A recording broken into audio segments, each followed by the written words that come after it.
अस्सलाम वालेकुम दोस्तों, ड्रामा सीरियल दुलाब जे नई ईंदड़ एपिसोड में छा थींदो तव्हांखे सॼी कहानी ऐं अपडेट इन नंढड़ी ऐं छोटड़ी वीडियो में ॾींदासीं। वीडियो खे आख़िर ताईं ॾिसंदा। मुंहिंजे यूट्यूब चैनल ज़मीर जमाल खे लाज़मी सब्सक्राइब कंदा। दोस्तों, सब्सक्राइब करण सां को अव्हां जो बैलेंस न करंदो, काफ़ी असांजी हौसला अफ़जाई थींदी ऐं तव्हांखे बि वधीक वीडियो ॾिसण वटां मिलंदा। दोस्तों, अव्हां जो टाइम वेस्ट कोन पिया करायूं, हलूं था पंहिंजे कहानी ऐं अपडेट जी तरफ़।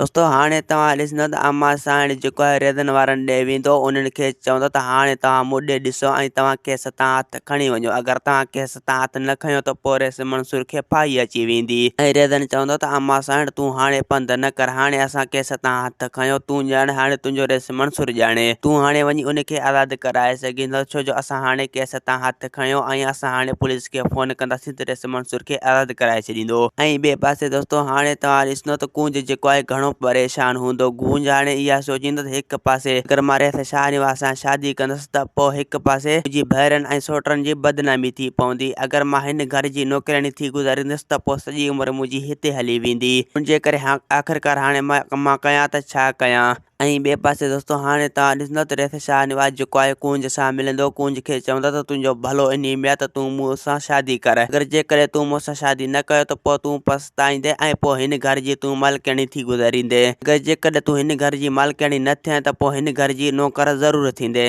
ऐं ॿिए पासे दोस्तों, हाणे तव्हां ॾिसंदो त मुराद वारा जेके आहिनि हाणे सोचे सम्झी ककर जे घर में घिड़ी ऐं पंहिंजी भेण खे हितां वठी वेंदा। ऐं ककर जो पीउ मुराद वारनि खे रोकींदो, बहरहाल मुराद वारा पंहिंजी भेण खे हितां ज़रूरु वठी वेंदा। ऐं ॿिए पासे दोस्तों, हाणे तव्हां ॾिसंदो त तमामु जल्द रेस मंसूर आज़ादु थियण वारो आहे। यानी उनखे हाणे अम्मा साइण आज़ादु कराए ऐं पंहिंजे घर वठी वेंदो। ऐं पोइ थींदो दोलाब ड्रामे में मज़ो। ऐं पोइ रेस मंसूर खणंदो हथ में हथियार ऐं रेस शाहनवाज़ खे ॾींदो टांडा। इन रेस शाहनवाज़ सां हाणे सिंधो सूं दुश्मनी कंदो। दोस्तों, असांखे ॾींदा हाणे इजाज़त, वरी तव्हां सां मिलंदासीं के नई ईंदड़ वीडियो में। जेसीं ताईं पंहिंजो ख़्यालु रखंदा। ख़ुदा हाफ़िज़।